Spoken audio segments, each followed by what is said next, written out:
Can a sloppy win truly reveal the making of a championship team?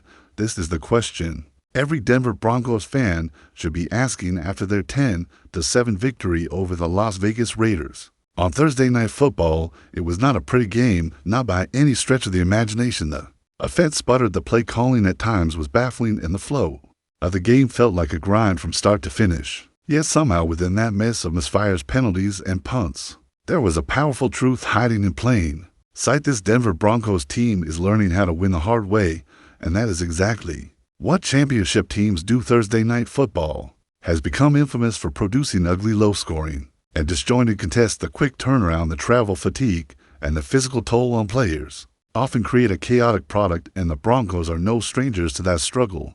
But what separates good teams from great ones is not how they perform when everything is going right. It is how they respond when nothing seems to click. Denver responded with grit, with defense, and with discipline. They absorbed the punches from their division rivals and delivered a defensive performance that spoke volumes. For separate times, the Raiders' offense started their drives at the Broncos' 49-yard line or better. For times, the defense stood its ground, allowing only one touchdown in those prime field positions. That kind of defensive dominance does not happen by accident. It comes from preparation, trust, and relentless execution. The Broncos' defense is not just good, it is elite. They currently lead the NFL in sacks by an 18-sack margin and rank near the top of the league in both total yards and points allowed. This is not a fluke. This is the identity of the 2025 Denver Broncos. But let us be honest, the offense was a different story. Sean Payton is known for his creativity and his willingness to take risks, but sometimes he crosses the line from clever to cute.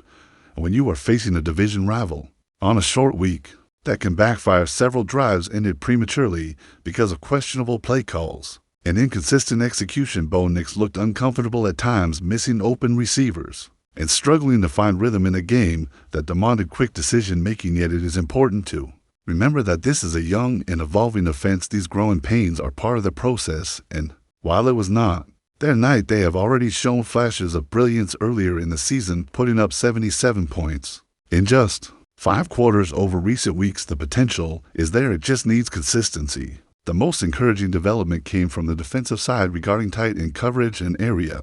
That has been a recurring weakness for Denver over the years. This time, however, they faced one of the most athletic and dynamic young players in the league, Brock Bowers, who came off a monster 3-touchdown game. Yet against Denver, he was held to a single catch for 31 yards and even lost 4 yards on a rushing attempt.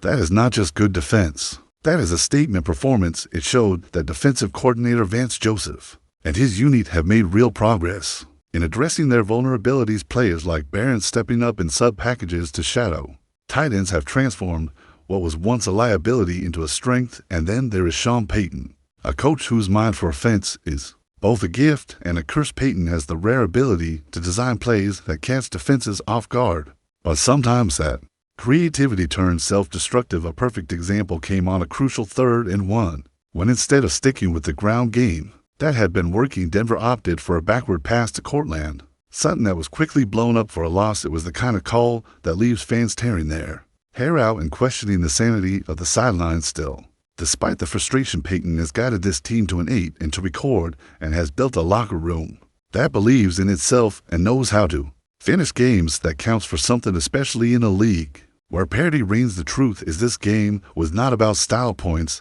It was about survival and identity. It was about proving that the Denver Broncos can win in multiple ways, that they can rely on a suffocating defense when the offense struggles, and that they have the toughness to grind out victories even when nothing seems to go right. Football is not always fireworks and highlight reels. Sometimes it is mud, sweat, and heart, and that is exactly what Denver showed in this win. Looking ahead, the real test looms large. The Kansas City Chiefs await, led by Patrick Mahomes, a quarterback who will not squander opportunities like the Raiders. The last night, Kansas City also boasts a top-ranked defense, sitting 4th in points allowed, and they will come prepared. Denver will need its offense to show up to match the excellence of its defense, but at 8-2, the Broncos have earned the right to believe that they belong among the elite. Their defense alone can keep them in almost any game, and if the offense can stabilize, this team is more than capable of making a deep playoff run. This was not the win fans dreamed of, but it might be the win they needed. It reminded everyone that the path to greatness is rarely smooth. It is filled with setbacks, learning moments, and ugly victories. That teaches teams how to persevere, so while the scoreboard showed only 10-7, the true score lies in the lessons learned in resilience and in the confidence gained along the way. If you are a true Broncos fan, if you live and breathe the orange and blue, then stay locked in, because this season is far from over. There are battles ahead, tests of character, and defining moments waiting on the horizon. Make sure you like this video, subscribe for more in-depth Broncos coverage, and share your thoughts in the comments below. What did you see in this game? What gives you hope? And what still concerns you? The conversation starts here, and together we will keep the spirit of Broncos country burning strong.